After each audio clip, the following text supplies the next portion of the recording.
I could have left. But there was a promise. That kept me here for a lifetime. Everyone thinks leaving a poor place is a victory. But few ever ask. Staying might be harder. This episode begins with his return.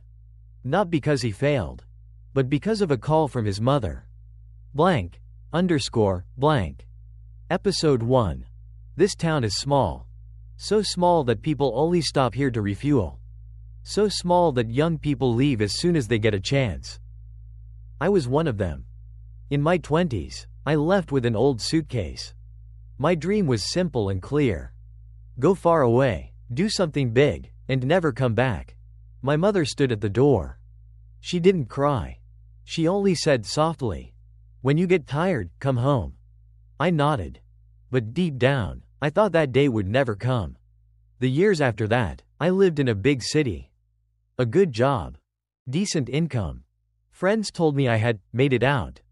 But something felt strange. Every time I called home, I rushed the call. Not because I was busy, but because I was afraid to hear my mother's voice.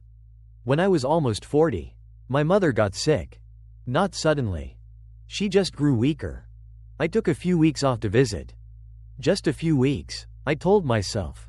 But standing in that old town, with cracked roads and houses unchanged for decades, I felt my breathing slow down. And then, I didn't leave. Blank, underscore, blank. Staying doesn't come with applause. No praise. No congratulations. Only days that look the same, again and again. This episode is about a choice. That the longer you stay, the harder it is to explain to anyone. Blank, underscore, blank. Episode 2. When I told my friends I would stay in the town, no one objected directly. They just paused a little too long. Some said, "You're just taking a break, right?" Others asked, "When are you coming back?" No one asked, "Are you okay?" Staying doesn't feel like failure right away. It feels like quietly slipping out of the race. There are few jobs here. Low income. Every day looks almost the same. In the morning, I take my mother to the clinic. At noon, I eat leftover rice. In the afternoon, I do small jobs for neighbors. No one knows what I used to do. And no one needs to. Some evenings, I sit on the porch for a long time, watching empty streets, listening to insects. I wonder what I missed. Opportunities. Promotions. The dream life people talk about. Then I look at my mother sleeping in her room. Her breathing slow, steady. And I know, if I leave, there will be no one to stay in my place. Blank, underscore, blank. Some promises don't need to be spoken. And they don't have an expiration date. A simple meal. An old house. A mother who never asks you to stay. This is when he understands. He isn't staying because he's being held back, but because he can't bring himself to leave. Blank, underscore, blank. Episode 3. My mother never asked me to stay. She never said thank you. Every morning, she wakes me for breakfast. Every night, she waits for me to come home before turning off the light. Once, I joked, "If I leave, would you be okay?"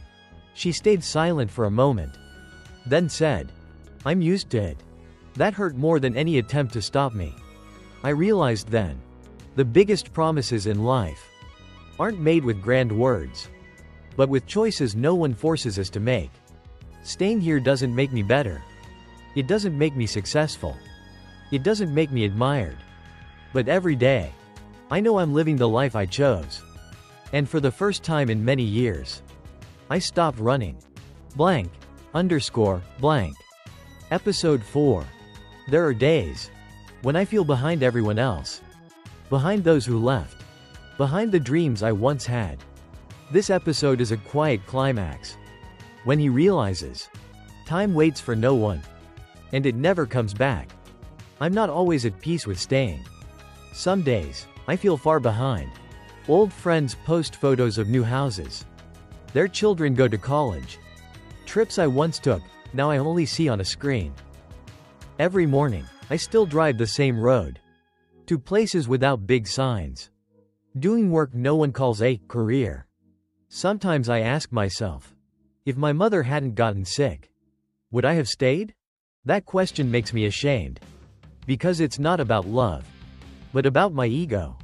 One afternoon, my mother grew worse. She didn't cry out in pain. She was just weaker. I sat by her bed, listening to her breathing. Slow, uneven. That's when I realized everything I once regretted losing could be replaced. Except this time, if I left, there would be no next time to return. That thought wasn't noble. It was real and cold. And for the first time, I stopped comparing myself to others. Blank, _blank. Episode 5. My mother passed away on a very quiet morning. No rain. No wind. I stood in front of the house, looking at the familiar road. There was no dramatic collapse. Just a long, empty space. After the funeral, someone asked me, "Now that your mother's gone, will you leave?" I didn't answer right away. I looked around the town. Familiar people. Faces that had grown old with me. I realized that during the years I stayed, I didn't just keep a promise to my mother. I lived a life I had been avoiding. A slow life. With little applause. But not an empty one. I didn't stay out of duty. Not for the title of a good son. I stayed because this is the place where I don't have to run. Don't have to prove anything. Don't have to leave anyone behind. Maybe one day I'll leave. Or maybe not. But tonight, when I turn off the light, I know I'm standing in the right place. Not above anyone. Not below anyone. Just enough.